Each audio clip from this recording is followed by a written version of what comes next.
দেখো আজকে হচ্ছে আমার দাদার জন্মদিন, 3রা অগ্রহায়ণ। আর এর দুদিন পরে পিকুর জন্মদিন, মানে হচ্ছে মামা দুদিন আগে আর পিকুর দুদিন পরে জন্মদিন। তো জন্মদিনের দিন তো সকালবেলায় ধরো মা পুজো দেয়, তো পুজো দেওয়া হয়েছিল। তারপরে এখন রান্না, তো অনেক রকমই রান্না করা হয়েছে। জন্মদিনে স্পেশাল কিছু মেনু তৈরি করা হয়েছে। আরও কিছু করার ইচ্ছে ছিল, কিন্তু ব্যস্ততার কারণে করে ওঠা হয়নি।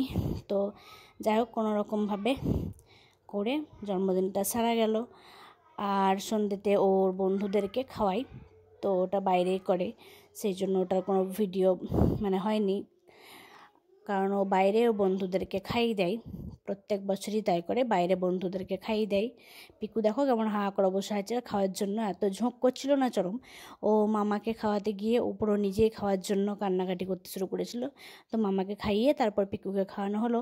তো ঈশ্বরের কাছে এটাই প্রার্থনা করব যে আমার দাদা সুস্থ থাক, ভালো থাক, আর দীর্ঘায়ু কামনা করি, অনেক সুখী হোক জীবনে, ব্যাস এটুকুই। তো আজকের মতো এটা বলে আমি আমার ভ্লগ শেষ করব। তোমরা সবাই কেমন আছো আশা করি ভালোই আছো। তো শুভরাত্রি, ভালো থেকো, সুস্থ থেকো।